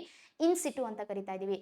ಇರ್ತಕ್ಕಂತಹ ಪರಿಸರ ವ್ಯವಸ್ಥೆಯಿಂದ ಜೀವಿಗಳನ್ನ ಆಚೆ ತೆಗೆದುಕೊಂಡು ಬಂದು ನಾವೇನಾದ್ರೂ ಸಂರಕ್ಷಣೆ ಮಾಡಿದ್ದೆ ಆದರೆ, ಇರುವಂತಹ ಪರಿಸರ ವ್ಯವಸ್ಥೆಯಿಂದ ಜೀವಿಗಳನ್ನ ತಂದು ನಾವು ಒಂದು ಝೂ ಅಲ್ಲೋ, ಒಂದು ಬೊಟಾನಿಕಲ್ ಗಾರ್ಡನ್ ಅಲ್ಲೋ ಅಥವಾ ಒಂದು ಪಂಜರದಲ್ಲೋ ತಂದು ಜೀವಿಗಳನ್ನ ಸಂರಕ್ಷಣೆ ಮಾಡಿದ್ದೆ ಆದರೆ, ಮೂಲ ಆವಾಸ ಸ್ಥಾನದಿಂದ ಹೊರಗೆ ತೆಗೆದುಕೊಂಡು ಬಂದು ಸಂರಕ್ಷಣೆ ಮಾಡಿದ್ದೆ ಆದ್ರೆ ಅದನ್ನ ನಾವೇನಂತ ಕರಿತಾ ಇದೀವಿ? ಎಕ್ಸಿಟು ಅಂತ ಕರಿತಾ ಇದೀವಿ, ಪರಸ್ಥಾನ. ಸೊ ಇದು ಓಕೆ ರೀ.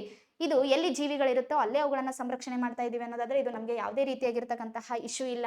ಹಾಗಾದರೆ ಎಕ್ಸಿಟುವಿನ ಅಥವಾ ಪರಸ್ಥಾನದ ಅವಶ್ಯಕತೆ ನಮ್ಗೆ ಯಾಕೆ ಬೀಳ್ತಾ ಇದೆ? ವೆರಿ ಇಂಪಾರ್ಟೆಂಟ್ ಆಗಿರ್ತಕ್ಕಂಥ ಒಂದು ಕಾನ್ಸೆಪ್ಟ್ ಇದು ನಿಮ್ಗೆ. ಇನ್ಸಿಟು ಎಲ್ಲಿ ಜೀವಿ ಇರುತ್ತೋ ಅಲ್ಲೇ ಅವುಗಳನ್ನ ಸಂರಕ್ಷಣೆ ಮಾಡ್ತಾ ಇದೀವಿ, ಏನೂ ಇಶ್ಯೂ ಇಲ್ಲ. ಹಾಗಾದ್ರೆ ಪರಸ್ಥಾನದ ಅವಶ್ಯಕತೆ ಯಾಕೆ ಬೀಳ್ತಾ ಇದೆ ನಮ್ಗೆ?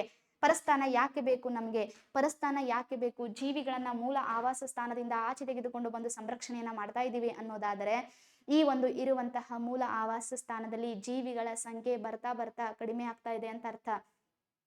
ಜೀವಿಗಳ ಸಂಖ್ಯೆ ಕಡಿಮೆ ಆಗ್ತು, ಜೀವಿಗಳು ಏನಾದ್ರೂ ಅಕ್ರಮವಾಗಿ ಬೇಟೆಗೆ ಏನಾದ್ರೂ ಒಳಗಾಗ್ತಾ ಇದಾವೆ ಅನ್ನೋದಾದ್ರೆ, ಜೀವಿಗಳು ಯಾವ್ದಾದ್ರೂ ರೋಗಕ್ಕೆ ತುತ್ತಾಗಿ ಸಾಯ್ತಾ ಇದಾವೆ ಅನ್ನೋದಾದ್ರೆ, ಕ್ರಮೇಣವಾಗಿ ಜೀವಿಗಳ ಸಂಖ್ಯೆ ಏನಾದ್ರೂ ಕಡಿಮೆ ಆಯ್ತು ಅನ್ನೋದಾದ್ರೆ, ಈ ಒಂದು ಜೀವಿಗಳನ್ನ ತಮ್ಮ ಮೂಲ ಆವಾಸ ಸ್ಥಾನದಿಂದ ಆಚೆ ತೆಗೆದುಕೊಂಡು ಬಂದು ನಾವೇನ್ ಮಾಡ್ತಿದೀವಿ? ಸಂರಕ್ಷಣೆಯನ್ನ ಮಾಡ್ತಾ ಇದೀವಿ. ಅದಕ್ಕೋಸ್ಕರ ಹೆಸರು ಏನಂತ ಕೊಡ್ತಾ ಇದೀವ್ರಿ?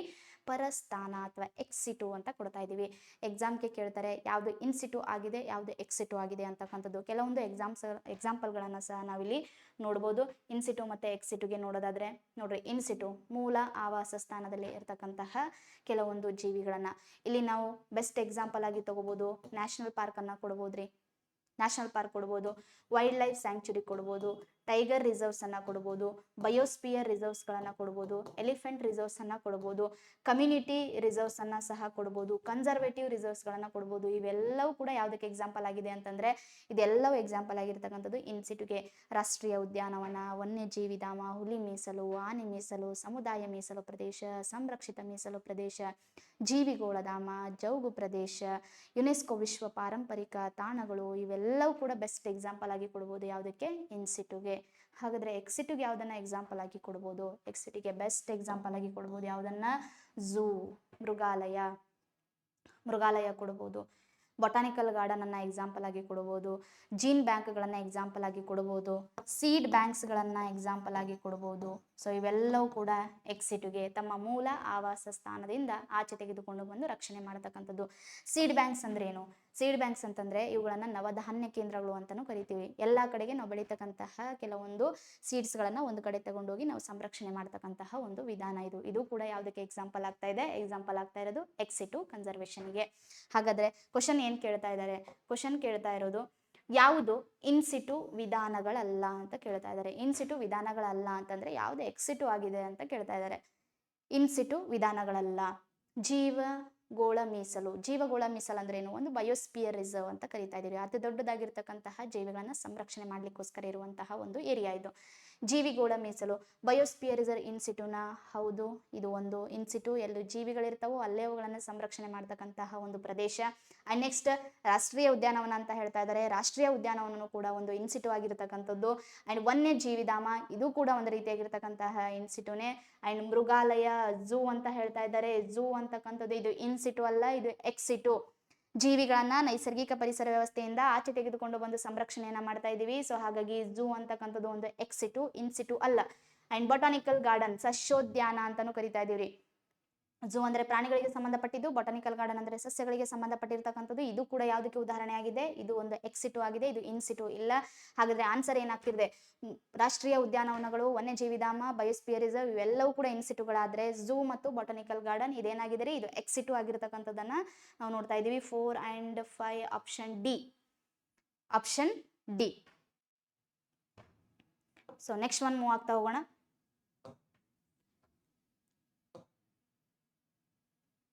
Fifth question. ಭಾರತವು UNFCCC ಯಾವ ಪಕ್ಷಗಳ ಸಮ್ಮೇಳನದಲ್ಲಿ 2070ಕ್ಕೆ ನಿವ್ವಳ ಶೂನ್ಯ ಉತ್ಸರ್ಜನೆಯ ಗುರಿಯನ್ನು ಸಾಧಿಸುವುದಾಗಿ ನಿರ್ಧರಿಸಿತು ಅಂತ ಹೇಳ್ತಾ ಇದ್ದಾರೆ. ಭಾರತ ಒಂದು ಗುರಿಯನ್ನ ಹಾಕೊಳ್ಳುತ್ತೆ 2070ಕ್ಕೆ. 2070ಗೆ ನಾವು ನೆಟ್ ಝೀರೋ ಎಮಿಷನ್ ಅನ್ನ ರೀಚ್ ಆಗ್ತೀವಿ ಅಂತಕ್ಕಂಥದ್ದು ಭಾರತ ಹಾಕಿಕೊಂಡಿರತಕ್ಕಂತಹ ಒಂದು ಗುರಿ ಇದು.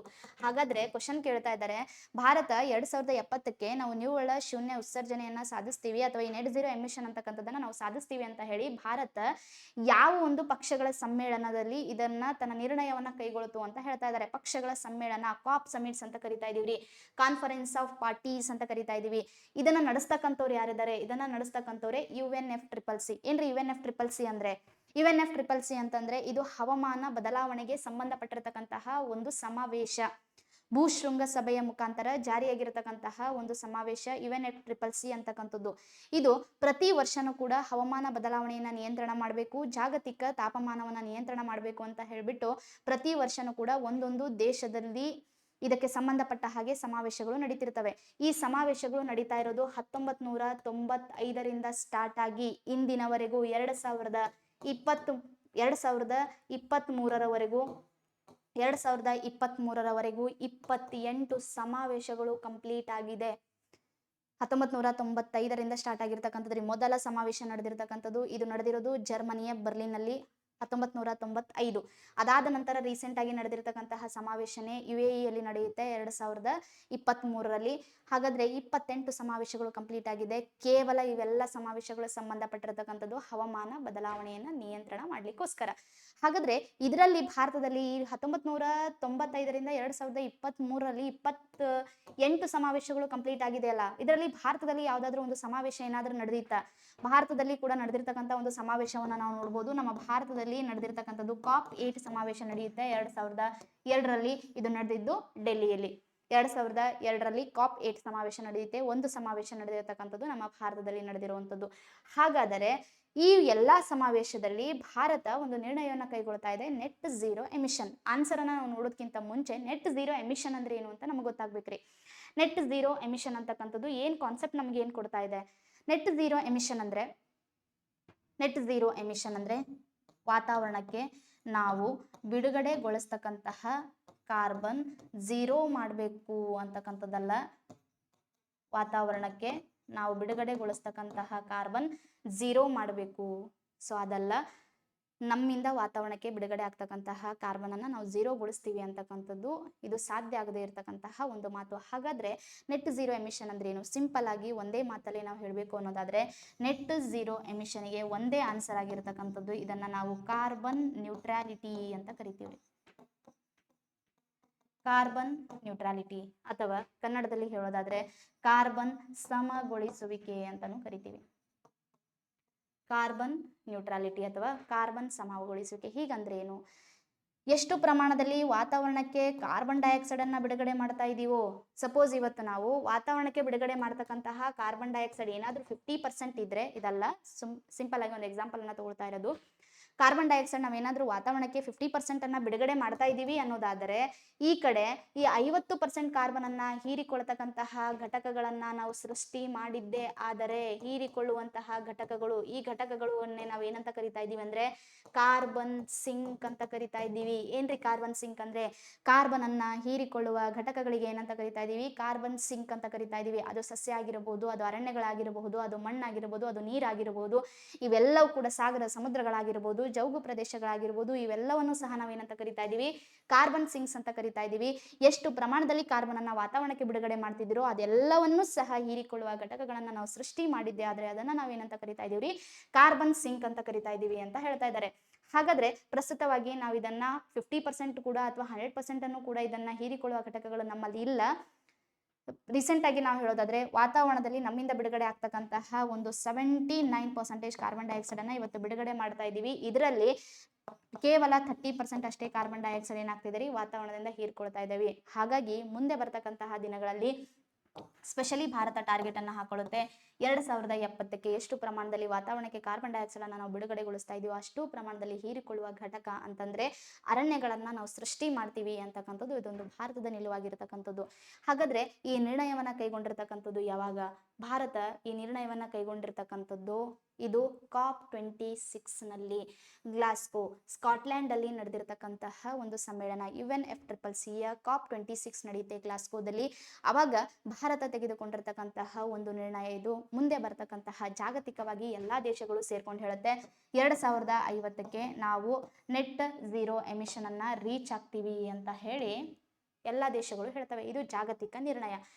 ಆದ್ರೆ ಇಲ್ಲಿ ಭಾರತ ಹೇಳುತ್ತೆ ನೀವು 2050ಕ್ಕಾದ್ರೆ ನಾವು ಮುಂದೆ 2070ಕ್ಕೆ ಏನ್ ಮಾಡ್ತೀವಿ ಅನ್ನೋದಾದ್ರೆ ಈ ನೆಟ್ ಝೀರೋ ಎಮಿಷನ್ ಅನ್ನ ನಾವು ರೀಚ್ ಆಗ್ತೀವಿ ಅಂತಕ್ಕಂಥದ್ದು ಭಾರತದ ಒಂದು ನಿರ್ಣಯ ಅಥವಾ ಒಂದು ಗುರಿ ಆಗಿರತಕ್ಕಂಥದ್ದು. ಇದು COP26 ಅಲ್ಲಿ. ಸೊ ಇಲ್ಲಿ ನಾನು ಕೊಟ್ಟಿರ್ತಕ್ಕಂತಹ ಎಲ್ಲಾ ಸಮಾವೇಶಗಳು ಕೂಡ ಬಹಳ ಇಂಪಾರ್ಟೆಂಟ್ ಆಗಿರತಕ್ಕಂಥದ್ದು. ಸಿಂಪಲ್ ಆಗಿ ನಾವು ತಿಳ್ಕೊಬೇಕಾಗಿರ್ತಕ್ಕಂಥದ್ದು ಪ್ಯಾರಿಸ್ನಲ್ಲಿ ನಡೆದಿರತಕ್ಕಂತಹ COP21 ಇದು ನಡೆದಿರೋದು 2015ರಲ್ಲಿ. ಏನ್ ಹೇಳುತ್ತೆ ಈ ಸಮಾವೇಶ? ಪ್ಯಾರಿಸ್ನಲ್ಲಿ ನಡೆದಿರತಕ್ಕಂಥದ್ರಿ ಈ ಒಂದು 2015ರಲ್ಲಿ ನಡೆದಿರತಕ್ಕಂತಹ COP21 ವೆರಿ ಇಂಪಾರ್ಟೆಂಟ್ ಆಗಿರತಕ್ಕಂಥದ್ದು, ಒಂದು ಮೈಲಿಗಲ್ಲು ಅಂತಾನೆ ನಾವು ಕರಿತೀವಿ COP21 ಅನ್ನ. ಏನ್ ಹೇಳ್ತಾರೆ ಅನ್ನೋದಾದ್ರೆ ಇಲ್ಲಿ ಒಂದು ತಾಪಮಾನವನ್ನ ನಿಗದಿಪಡಿಸ್ತಾರೆ. ತಾಪಮಾನ ಹೇಗಿರುತ್ತೆ ಅನ್ನೋದಾದ್ರೆ ಮುಂದೆ ಬರ್ತಕ್ಕಂತಹ ಈ ಒಂದು ಪೀಳಿಗೆ ಆಗ್ಲಿ ಅಥವಾ ಈ ಒಂದು ಜನರೇಷನ್ ಆಗ್ಲಿ ಅಥವಾ ನಮ್ಮ ಭೂಮಿ ಅಂತಕ್ಕಂಥದ್ದು ಆರೋಗ್ಯಯುತವಾಗಿ ಇರಬೇಕು ಅನ್ನೋದಾದ್ರೆ ನಾವೆಲ್ಲರೂ ಕೂಡ ವಿನಾಶದ ಅಂಚಿನ ಕಡೆಗೆ ಹೋಗಬಾರ್ದು ಅನ್ನೋದಾದ್ರೆ ನಾವು ಮುಂದೆ ಬರ್ತಕ್ಕಂತಹ ದಿನಗಳಲ್ಲಿ ಮುಂದಿನ 50 ವರ್ಷಗಳಲ್ಲಿ ನಮ್ಮ ಜಾಗತಿಕ ಸರಾಸರಿ ತಾಪಮಾನವನ್ನ 1.5 ಡಿಗ್ರಿ ಸೆಲ್ಸಿಯಸ್ ಇಂದ 2 ಡಿಗ್ರಿ ಸೆಲ್ಸಿಯಸ್ ಇನ್ ಬಿಟ್ವೀನ್ ಇದರಲ್ಲಿ ನಮ್ಮ ಜಾಗತಿಕ ಸರಾಸರಿ ತಾಪಮಾನ ಏನಾಗಬೇಕ್ರಿ? ಇದನ್ನ ಇನ್ ಬಿಟ್ವೀನ್ ಇಷ್ಟೇ ಇರಬೇಕು ಅಂತಕ್ಕಂಥದ್ದನ್ನ ನಮಗೆ ಹೇಳಿಕೊಟ್ಟಿರ್ತಕ್ಕಂತಹ ಸಮಾವೇಶನೇ ಯಾವ್ದಾಗಿರುತ್ತೆ ಅನ್ನೋದಾದ್ರೆ ಅದು ಪ್ಯಾರಿಸ್ ಸಮಾವೇಶ ಆಗಿರುತ್ತೆ COP21. ಅದಾದ ನಂತರ COP27 ನಡೆದಿರತಕ್ಕಂಥದ್ದು ಇದು 2022ರಲ್ಲಿ ನಡೆದಿರತಕ್ಕಂತಹ ಒಂದು ಸಮಾವೇಶ. ಈಜಿಪ್ಟಿನ ಶರ್ಮ್ ಎಲ್ ಶೇಖ್ ನಲ್ಲಿ ನಡೆದಿರತಕ್ಕಂತಹ ಒಂದು ಸಮಾವೇಶ. ಈ ಸಮಾವೇಶ ಕೂಡ ಬಹಳ ಇಂಪಾರ್ಟೆಂಟ್ ಆಗಿರತಕ್ಕಂಥದ್ದು ನಮಗೆ. ಇಲ್ಲಿ ಭಾರತದ ಒಂದು ನಿರ್ಣಯ ಏನಾಗಿತ್ತು ಅನ್ನೋದಾದ್ರೆ ಭಾರತ ಹೇಳುತ್ತೆ ಮುಂದೆ 2025 ಬರೋಷ್ಟೊತ್ತಿಗೆ ನಾವು ಕೂಡ ಜಾಗತಿಕ ತಾಪಮಾನವನ್ನ ಕಡಿಮೆ ಮಾಡ್ತೀವಿ. ಹೇಗೆ ಕಡಿಮೆ ಮಾಡ್ತೀವಿ ಅನ್ನೋದಾದ್ರೆ 2025ಕ್ಕೆ ಬರೋಷ್ಟೊತ್ತಿಗೆ 20% ಎಥೆನಾಲ್ ಅನ್ನ ನಾವು ಪೆಟ್ರೋಲಿಗೆ ಬ್ಲೆಂಡ್ ಮಾಡೋದರ ಮುಖಾಂತರ ನಾವು ಜಾಗತಿಕ ತಾಪಮಾನವನ್ನ ನಿಯಂತ್ರಣ ಮಾಡ್ತೀವಿ ಅಂತ ಹೇಳ್ತಾ ಇದ್ದಾರೆ. ಅಂದ್ರೆ 20% ಎಥೆನಾಲ್ ಅಂತಕ್ಕಂಥದ್ದು ಪೆಟ್ರೋಲಿಗೆ ಯಾವಾಗ ನಾವು ಬ್ಲೆಂಡ್ ಮಾಡ್ತೀವಿ, ಇದನ್ನ ಯಾವಾಗ ಮಿಶ್ರಣ ಮಾಡ್ತೀವಿ ಅಂದ್ರೆ ಎಮಿಷನ್ ಲೆವೆಲ್ ಏನಾಗ್ತಾ ಹೋಗುತ್ತೆ? ಕಡಿಮೆ ಆಗ್ತಾ ಇದೆ. ಅದಕ್ಕೋಸ್ಕರ 20% ಎಥೆನಾಲ್ ಅನ್ನ ಬ್ಲೆಂಡ್ ಮಾಡ್ತೀವಿ ಎಲ್ಲಿವರೆಗೂ? 2025ಗೆ ಅಂತಕ್ಕಂಥದ್ದು ಭಾರತ ತೆಗೆದುಕೊಂಡಿರ್ತಕ್ಕಂಥ ಒಂದು ನಿರ್ಣಯ COP27 ಅಲ್ಲಿ. ನೆಕ್ಸ್ಟ್ ರೀಸೆಂಟ್ ಆಗಿ ನಡೆದಿರ್ತಕ್ಕಂಥದ್ದು ಇದು ಕೂಡ ನಿಮಗೆ ಕೇಳಬಹುದು ಎಕ್ಸಾಮಿಗೆ, ಗಮನದಲ್ಲಿರಲಿ. ಸಿಂಪಲ್ ಆಗಿ ಕೇಳ್ತಾರೆ UNFCCC COP28 ಸಮಾವೇಶ ಎಲ್ಲಿ ನಡೆಯಿತು? UAE ಯಲ್ಲಿ ನಡೆಯಿತು. ಹಾಗಾದ್ರೆ ಇಲ್ಲಿ ಭಾರತ ತೆಗೆದುಕೊಂಡಿರ್ತಕ್ಕಂಥ ಏನಾದರೂ ಒಂದು ನಿರ್ಣಯ ಇದೆನಾ? ಇಲ್ಲಿ ಕೂಡ ಭಾರತ ಹೇಳುತ್ತೆ ಗ್ರೀನ್ ಕ್ರೆಡಿಟ್ ಇನಿಷಿಯೇಟಿವ್ ಅಂತ ಹೇಳುತ್ತೆ. ಅಂದ್ರೆ ಇಲ್ಲಿ ಹವಾಮಾನ ಬದಲಾವಣೆಯನ್ನು ನಿಯಂತ್ರಣ ಮಾಡ್ಲಿಕ್ಕೋಸ್ಕರ ಸಂಬಂಧಪಟ್ಟಿರ್ತಕ್ಕಂತಹ ಯೋಜನೆಗಳಿಗೆ ನಾವು ಕೂಡ ಏನ್ ಮಾಡ್ತಾ ಇದೀವಿ, ಕೆಲವೊಂದು ಕ್ರೆಡಿಟ್ ಅನ್ನ ಕೊಡ್ತಾ ಇದೀವಿ, ಸಾಲವನ್ನ ಕೊಡ್ತಾ ಇದೀವಿ ಕೊಡ್ತೀವಿ ಅಂತಕ್ಕಂತಹ ಒಂದು ಇನಿಷಿಯೇಟಿವ್ ಅನ್ನ ತೆಗೆದುಕೊಂಡು ಬರುತ್ತೆ ಭಾರತ. ಬಟ್ ಇಲ್ಲಿ ನಮ್ಮ ಆನ್ಸರ್ ಆಗಿರ್ತಕ್ಕಂಥದ್ದು ಯಾವ್ದಿದೆ COP26. ಸೊ ಈ ರೀತಿಯಾಗಿ ನೀವು ಹೊಸದಾಗಿ ಬಂದಿರತಕ್ಕಂತಹ ಸಮಾವೇಶಗಳನ್ನ ಹೈಲೈಟ್ ಪಾಯಿಂಟ್ಸ್ಗಳು ಏನಿರ್ತಾವೋ, ನಿರ್ಣಯಗಳು ಏನಿರ್ತಾವೋ ಅವುಗಳನ್ನ ಸ್ವಲ್ಪ ಓದ್ಕೊರಿ, ನಿಮ್ಮ ಎಕ್ಸಾಮ್ಗೆ ಬಹಳ ಹೆಲ್ಪ್ ಆಗ್ತಕ್ಕಂಥದ್ದು. ನೆಕ್ಸ್ಟ್ ಮೂವ್ ಆನ್ ಆಗೋಣ. ಸೊ ಇದು ನೆಟ್ ಝೀರೋ ಎಮಿಷನ್ ಅಥವಾ ನೆಟ್ ಝೀರೋ ಕಾರ್ಬನ್ ಅಂತಕ್ಕಂಥದ್ದು, ಇದು ಭಾರತ ಕೈಗೊಂಡಿರ್ತಕ್ಕಂತಹ ಒಂದು ನಿರ್ಣಯ, ನೆಟ್ ಝೀರೋ ಎಮಿಷನ್ ಅಂತಕ್ಕಂಥದ್ದು ಬೈ 2070. ಸೊ ಇದು COP28 ನಡೆದಿರ್ತಕ್ಕಂಥದ್ದು ಎಲ್ಲಿ ನಡೆದಿದೆ UAE ದುಬೈಯಲ್ಲಿ ನಡೆದಿರ್ತಕ್ಕಂಥದ್ದು. COP28 ನಡೆದಿರ್ತಕ್ಕಂಥದ್ದು 2023ಯಲ್ಲಿ. ನೆಕ್ಸ್ಟ್ ಕ್ವಶನ್, ಸೈಟ್ಸ್ ನ ಕುರಿತು ಹೇಳ್ತಾ ಇದ್ದಾರೆ. ವೆರಿ ಇಂಪಾರ್ಟೆಂಟ್ ಆಗಿರ್ತಕ್ಕಂಥ ಒಂದು ಕ್ವಶನ್ ಇದು ನಿಮಗೆ. ಯಾಕಂತಂದ್ರೆ ಸೈಟ್ಸ್ ಅಂತಕ್ಕಂಥದ್ದು ಆಲ್ರೆಡಿ ಇದು ಕರೆಂಟ್ ಅಫೇರ್ಸ್ ಅಲ್ಲಿ ಬಂದಿದೆ. ಯಾಕಂದ್ರೆ ಸೈಟ್ಸ್ ಅಂತಕ್ಕಂಥದ್ದು ಸ್ಥಾಪನೆಯಾಗಿ 2023ಕ್ಕೆ 50 ವರ್ಷಗಳು ಕಂಪ್ಲೀಟ್ ಆದವು. ಈಗ ಎಕ್ಸಾಮ್ಗೆ ಯಾವ್ದಾವ್ದು 50 ವರ್ಷಗಳು ಪೂರೈಸಿದವು ಅದೆಲ್ಲವನ್ನು ಸಹ ನಿಮಗೆ ಎಕ್ಸಾಮ್ಗೆ ಕೇಳ್ತಕ್ಕಂಥ ಚಾನ್ಸಸ್ ಇರುತ್ತೆ. ಸೈಟ್ಸಿನ ಬಗ್ಗೆ ಕೇಳ್ತಾ ಇದ್ದಾರೆ, ಅದಕ್ಕೆ ಕುರಿತು ಕೆಲವೊಂದು ಹೇಳಿಕೆಗಳನ್ನ ಕೊಟ್ಟಿದ್ದಾರೆ, ಅದನ್ನ ಸರಿ ಇದೆನಾ ಅಥವಾ ತಪ್ಪಿದೆನಾ ಅಂತ ಕೇಳ್ತಾ ಇದ್ದಾರೆ. ಸೊ ಇಲ್ಲಿ ಈ ಒಂದು ಸ್ಟೇಟ್ಮೆಂಟ್ ಗಳನ್ನ ನಾವು ನೋಡೋದಕ್ಕಿಂತ ಮುಂಚೆ ಸೈಟ್ಸ್ ಅಂದ್ರೆ ಏನು ಅಂತಕ್ಕಂಥದ್ದು ನಮಗೆ ಗೊತ್ತಿರ್ಬೇಕ್ರಿ. ಸೈಟ್ಸ್ ಏನ್ರಿ ಸೈಟ್ಸ್ ಅಂದ್ರೆ? ಸೈಟ್ಸ್ ಅಂದ್ರೆ convention on international trade in endangered species.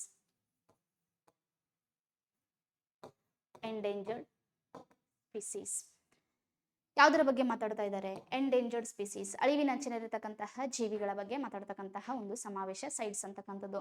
ಈ ಸೈಟ್ಸ್ ಅಂತಕ್ಕಂತಹ ಮೊದಲ ಸಮಾವೇಶ ನಡೆದಿರ್ತಕ್ಕಂಥದ್ದು ಇದು 1973 ಮಾರ್ಚ್ 3ರಂದು. 1973 ಮಾರ್ಚ್ 3ರಂದು ಸಮಾವೇಶ ನಡೆಯುತ್ತೆ. ಇದು ಸಮಾವೇಶ ನಡೆದಿರ್ತಕ್ಕಂಥದ್ದು ವಾಷಿಂಗ್ಟನ್ನಲ್ಲಿ ಪ್ರಪ್ರಥಮವಾಗಿ ಸಮಾವೇಶ ನಡೆಯುತ್ತೆ 1973 ಮಾರ್ಚ್ 3ರಂದು ನಡೆದಿರ್ತಕ್ಕಂಥ ಒಂದು ಸಮಾವೇಶ. ಹಾಗಾದರೆ ಸೈಟ್ಸ್ ಅಂತಕ್ಕಂಥದ್ದು ಯಾವ ಜೀವಿಗಳ ಬಗ್ಗೆ ಮಾತಾಡ್ತಾ ಇದೆ? ಇದು ಮಾತಾಡ್ತಾ ಇರೋದು ಅಳಿವಿನಂಚಿನಲ್ಲಿರ್ತಕ್ಕಂತಹ ಜೀವಿಗಳನ್ನ ಕುರಿತು ಮಾತಾಡ್ತಕ್ಕಂತಹ ಒಂದು ಇದು ಸಮಾವೇಶನೂ ಹೌದು, ಒಂದು ಸಂಸ್ಥೆನೂ ಹೌದು. ಹಾಗಾದ್ರೆ ಏನ್ ಹೇಳ್ತಾ ಇದ್ದಾರೆ ಸೈಟ್ಸ್ ಅಂತಕ್ಕಂಥದ್ದು? ಸೈಟ್ಸ್ ಹೇಳ್ತಾ ಇದೆ ಇನ್ನು ಮುಂದೆ ಪರಿಸರ ವ್ಯವಸ್ಥೆಯಲ್ಲಿ ಇರತಕ್ಕಂತಹ ಅಳಿವಿನಂಚಿನಲ್ಲಿ ಇರತಕ್ಕಂತಹ ಜೀವಿಗಳನ್ನ ಅಕ್ರಮವಾಗಿ ವ್ಯಾಪಾರ ಮಾಡ್ತಕ್ಕಂಥದ್ದನ್ನ ನಾವು ತಡೆಗಟ್ತೀವಿ ಅಂತಕ್ಕಂಥದ್ದು ಒಂದು ಗುರಿಯನ್ನ ಹಾಕೊಂಡು 1973 ಮಾರ್ಚ್ 3ರಂದು ಏನಾಗುತ್ತೆ ವಾಷಿಂಗ್ಟನ್ನಿನಲ್ಲಿ ಒಂದು ಸಮಾವೇಶ ನಡೆಯುತ್ತೆ. ಸೊ ಅದಕ್ಕೋಸ್ಕರ ನಡೆದಿರ್ತಕ್ಕಂಥದ್ದು ವಾಷಿಂಗ್ಟನ್ನಿನಲ್ಲಿ. ಹಾಗಾಗಿ ಇದೇ ಹೆಸರಿಂದಾನೇ ಕರಿತೀವಿ, ವಾಷಿಂಗ್ಟನ್ ಕನ್ವೆನ್ಷನ್ ಅಂತಾನೂ ಸಹ ಕರಿತಾ ಹೋಗ್ತೀವಿ ಈ ಸೈಟ್ಸ್ ಅನ್ನ. ಅದಕ್ಕೋಸ್ಕರನೇ ನೋಡ್ರಿ 1973 ಮಾರ್ಚ್ 3ರಂದು ಇದು ಬಂದಿರೋದ್ರಿಂದನೇ ಪ್ರತಿ ವರ್ಷ ಮಾರ್ಚ್ 3ರನ್ನ ನಾವು ವಿಶ್ವ ವನ್ಯಜೀವಿ ದಿನ ಅಂತ ಹೇಳಿ ನಾವು ಆಚರಣೆ ಮಾಡ್ತಾ ಬರ್ತೀವಿ. ಯಾಕೆ ವಿಶ್ವ ವನ್ಯಜೀವಿ ದಿನವನ್ನ ಮಾರ್ಚ್ 3 ಮಾಡ್ತೀವಿ ಅನ್ನೋದಾದ್ರೆ ಇದು ಹಿಸ್ಟಾರಿಕಲ್ ಬ್ಯಾಕ್ ಗ್ರೌಂಡ್ ಅನ್ನ ನಾವು ನೋಡ್ತೀವಿ. ಇದು ಸೈಟ್ಸ್ ಸ್ಥಾಪನೆ ಆಗಿರ್ತಕ್ಕಂಥ ಜಾರಿ ಬಂದಿರತಕ್ಕಂತಹ ಒಂದು ದಿನ. ಇದು ಸಮಾವೇಶ ನಡೆದಿರ್ತಕ್ಕಂಥದ್ದು ಆದ್ರೆ 1975ಕ್ಕೆ ಏನಾಗುತ್ತೆ ಅನ್ನೋದಾದ್ರೆ ಇದು ಅಂತಿಮವಾಗಿ ಜಾರಿ ಆಗ್ತಕ್ಕಂಥದ್ದು ಸೈಟ್ಸ್ ಅಂತಕ್ಕಂಥದ್ದು. ಅಂದಿನಿಂದ ಈ ಸೈಟ್ಸ್ಗೆ ಸಂಬಂಧಪಟ್ಟಿರ್ತಕ್ಕಂತಹ ಸಮಾವೇಶಗಳು ಬರುತ್ತೆ. ಹೇಗೆ ನೀವು ಕಾಪ್ ಸಮಾವೇಶಗಳನ್ನ ನೋಡಿದ್ರಲ್ಲ, UNFCCC ಅಡಿಯಲ್ಲಿ ಬರ್ತಕ್ಕಂತಹ ಸಮಾವೇಶ, ಅದೇ ರೀತಿಯಾಗಿ ಸೈಟ್ಸ್ಗೆ ಸಂಬಂಧಪಟ್ಟಿರ್ತಕ್ಕಂತಹ ಕೆಲವೊಂದು ಸಮಾವೇಶಗಳನ್ನು ಸಹ ನಾವು ನೋಡ್ಬೋದ್ರಿ. 1976ರಿಂದ ಸ್ಟಾರ್ಟ್ ಆಗಿರ್ತಕ್ಕಂತಹ ಸೈಟ್ಸ್ನ ಸಮಾವೇಶಗಳು, ಸೈಟ್ಸ್ಗೆ ಸಂಬಂಧಪಟ್ಟಿರ್ತಕ್ಕಂತಹ ಕಾಪ್ ಸಮಾವೇಶಗಳು ಇಂದಿಗೆ 19 ಸಮಾವೇಶಗಳು ಕಂಪ್ಲೀಟ್ ಆಗಿರ್ತಕ್ಕಂಥದ್ದನ್ನ ನಾವು ನೋಡ್ತಾ ಇದೀವಿ. 19 ಸಮಾವೇಶಗಳು. ಹಾಗಾದ್ರೆ ಸೈಟ್ಸ್ಗೆ ಸಂಬಂಧಪಟ್ಟಿರ್ತಕ್ಕಂತಹ ಈ ಒಂದು COP19 ಸಮಾವೇಶ ನಡೆದಿರ್ತಕ್ಕಂಥದ್ದು ಇದು ಪನಾಮಾ ನಗರದಲ್ಲಿ ನಡೆದಿರ್ತಕ್ಕಂಥದ್ರಿ.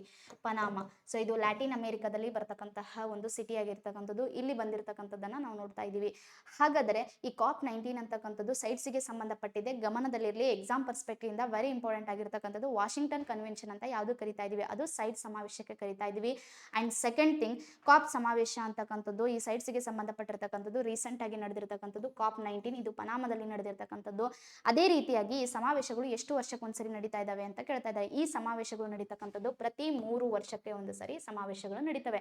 ಉದ್ದೇಶ ವೆರಿ ಸಿಂಪಲ್ ಆಗಿರ್ತಕ್ಕಂಥದ್ದು. ಸೈಟ್ಸಿನ ಅಬ್ರಿವೇಷನ್, ಸೈಟ್ಸಿನ ಫುಲ್ ಫಾರ್ಮ್ ನಿಮ್ಗೆ ಏನಾದ್ರೂ ಗೊತ್ತಿತ್ತಂದ್ರೆ ಈಸಿಯಾಗಿ ಆನ್ಸರ್ ಮಾಡಬಹುದು. Convention on international trade in endangered species ಅಂತ ಹೇಳ್ತಾ ಇದೀವಿ. ಅಳಿವಿನಂಚಿನಲ್ಲಿರ್ತಕ್ಕಂತಹ ಜೀವಿಗಳ ಅಕ್ರಮ ವ್ಯಾಪಾರವನ್ನು ತಡೆಗಟ್ಟಲಿಕ್ಕೋಸ್ಕರ ಇರತಕ್ಕಂತಹ ಈ ಒಂದು ಸಮಾವೇಶ ಸೈಟ್ಸ್ ಅಂತಕ್ಕಂಥದ್ದು. ಹಾಗಾದ್ರೆ ಏನೇನು ಸ್ಟೇಟ್ಮೆಂಟ್ಸ್ ಗಳನ್ನ ಕೊಡ್ತಾ ಇದ್ದಾರೆ ಸ್ವಲ್ಪ ನೋಡೋಣ. ಮೊದಲನೇದಾಗಿ ಸೈಟ್ಸ್ ಅನ್ನ ಕುರಿತು ಕೊಟ್ಟಿರ್ತಕ್ಕಂಥದ್ದು ವಾಷಿಂಗ್ಟನ್ ಕನ್ವೆನ್ಷನ್ಗೆ ಸಂಬಂಧಪಟ್ಟಿದೆ. ಹೌದು, ಸೈಟ್ಸ್ ಅನ್ನ ಏನಂತ ಕರಿತಾ ಇದೀವಿ? ವಾಷಿಂಗ್ಟನ್ ಕನ್ವೆನ್ಷನ್ ಅಂತ ಕರಿತಾ ಇದೀವಿ. ಯಾಕಂದ್ರೆ ಪ್ರಪ್ರಥಮವಾಗಿ ಸಮಾವೇಶ ನಡೆದಿರ್ತಕ್ಕಂಥದ್ದು ಕೂಡ ಅಲ್ಲೇ. ಅಂಡ್ ಸೆಕೆಂಡ್ ಹೇಳ್ತಾ ಇದ್ದಾರೆ, ಸೈಟ್ಸ್ ಅಂತಕ್ಕಂಥದ್ದು ಅಳಿವಿನಂಚಿನಲ್ಲಿರ್ತಕ್ಕಂತಹ ಕಾಡು ಪ್ರಾಣಿ ಮತ್ತು ಸಸ್ಯ ವರ್ಗದ ಅಂತಾರಾಷ್ಟ್ರೀಯ ವ್ಯಾಪಾರದ ಸಮಾವೇಶ ಆಗಿದೆ. ಅಂತಾರಾಷ್ಟ್ರೀಯ ವ್ಯಾಪಾರದ ಸಮಾವೇಶವಾಗಿದೆ. ಹೌದು, ಇದು ಸಸ್ಯ ಮತ್ತು ಪ್ರಾಣಿ ವರ್ಗಗಳ ಸ್ಪೆಷಲಿ ಅಂತ ಜೀವಿಗಳ ಬಗ್ಗೆ ಮಾತಾಡ್ತಾ ಇದೆ. ಅಳಿವಿನಂಚಿನಲ್ಲಿರ್ತಕ್ಕಂತಹ ಜೀವಿಗಳಿಗೆ ಸಂಬಂಧಪಟ್ಟಿರ್ತಕ್ಕಂಥ ಒಂದು ವ್ಯಾಪಾರದ ಬಗ್ಗೆ ಮಾತಾಡ್ತಕ್ಕಂಥದ್ದು. ನೆಕ್ಸ್ಟ್ ಥರ್ಡ್ ಹೇಳ್ತಾ ಇದ್ದಾರೆ, ಸೈಟ್ಸ್ ನ ಸಮಾವೇಶವು 3 ವರ್ಷಗಳಿಗೊಮ್ಮೆ ನಡೆಯುತ್ತದೆ. ಹೌದು, ಸೈಟ್ಸ್ ನ ಸಮಾವೇಶ ಎಷ್ಟು ವರ್ಷಗಳಿಗೆ ಒಂದು ಸರಿ ನಡೀತಾ ಇದೆ? 3 ವರ್ಷಗಳಿಗೆ ಒಂದು ಸರಿ ನಡೀತಕ್ಕಂತಹ ಒಂದು ಸಮಾವೇಶ. ಹಾಗಾದ್ರೆ ಮೇಲಿನ ಎಲ್ಲವೂ ಆನ್ಸರ್ ಆಗಿರ್ತಕ್ಕಂಥದ್ದು ಇದು. ಇನ್ನೊಂದು ಗಮನದಲ್ಲಿ ಸೈಟ್ಸ್ಗೆ ಸಂಬಂಧಪಟ್ಟಿರ್ತಕ್ಕಂತಹ ಒನ್ ಮೋರ್ ಮಾಹಿತಿಯನ್ನ ನಾನು ನಿಮ್ಗೆ ಹೇಳಬೇಕು ಅನ್ನೋದಾದ್ರೆ, ಈ ಸೈಟ್ಸ್ ಅಂತಕ್ಕಂಥದ್ದೇ ಆನೆಗೆ ಸಂಬಂಧಪಟ್ಟಿರ್ತಕ್ಕಂತಹ ಒಂದು ಯೋಜನೆಯನ್ನ, ಒಂದು ಪ್ರೋಗ್ರಾಮ್ ಅನ್ನ ಲಾಂಚ್ ಮಾಡುತ್ತೆ. That is MIKE, monitoring the illegal killing of elephants ಅಂತಕ್ಕಂಥದ್ದು. ಇದು 2003 ಬಂದಿರತಕ್ಕಂಥದ್ರಿ. ಆನೆಗಳನ್ನ ಅಕ್ರಮವಾಗಿ ಕೊಲ್ಲೋದರ ಮುಖಾಂತರ ತಡೆಗಟ್ಟಬೇಕು ಅಂತ ಹೇಳಿ ಮೈಕ್ ಅಂತಕ್ಕಂತಹ ಒಂದು ಯೋಜನೆ ಬರುತ್ತೆ. ಆ ಮೈಕ್ ಅನ್ನ ತಂದಿರ್ತಕ್ಕಂಥದ್ದು ಅಗೇನ್ ಯಾವ ಸಂಸ್ಥೆ ಆಗಿರತ್ರಿ? ಸೈಟ್ಸ್ ಅಂತಕ್ಕಂಥದ್ದು. ಯಾಕಂತಂದ್ರೆ ಸೈಟ್ಸಿನ ಉದ್ದೇಶ ಆಗಿದೆ, ಯಾವ ಜೀವಿಗಳ ಬಗ್ಗೆ ಮಾತಾಡ್ತಾ ಇದೆ? ಅಳಿವಿನಂಚಿನಲ್ಲಿರ್ತಕ್ಕಂಥದ್ದು. ಎಲಿಫೆಂಟ್ ಕೂಡ ಯಾವ ಸ್ಟೇಟಸ್ ಅಲ್ಲಿ ಇದೆ? ಇದು ಕೂಡ ಅಳಿವಿನಂಚಿನಲ್ಲಿರ್ತಕ್ಕಂಥ ಒಂದು ಜೀವಿ, IUCN ನಲ್ಲಿ. ಅದಕ್ಕೋಸ್ಕರ ಮೈಕ್ ಅಂತಕ್ಕಂಥದ್ದು ಕೂಡ ತಂದಿರ್ತಕ್ಕಂಥದ್ದು ಇದೇ ಸಂಸ್ಥೆ ಆಗಿರ್ತಕ್ಕಂಥದ್ದನ್ನ ನಾವು ನೋಡ್ತಾ ಇದ್ದೀವಿ. ಸೊ ಇಲ್ಲಿಗೆ ನಮ್ಮ ಎಲ್ಲ ಕ್ವಶನ್ಸ್ಗಳು ಕಂಪ್ಲೀಟ್ ಆಗುತ್ತೆ. ಇದು ನಮ್ಮ EVSಗೆ ಸಂಬಂಧಪಟ್ಟಿರ್ತಕ್ಕಂತಹ ಪಾರ್ಟ್ 2 ಕ್ವಶನ್ಸ್. ಸೊ ಇಲ್ಲಿ ಮುಂದೆ ಬರ್ತಕ್ಕಂತಹ ತರಗತಿಗಳಲ್ಲಿ ಇನ್ನೂ 3 ಕ್ವಶನ್ಸ್ಗಳನ್ನು ನಾನು ತೆಗೆದುಕೊಂಡು ಬರ್ತೇನೆ. ಸೊ ಅಲ್ಲಿವರೆಗೂ ಧನ್ಯವಾದಗಳು.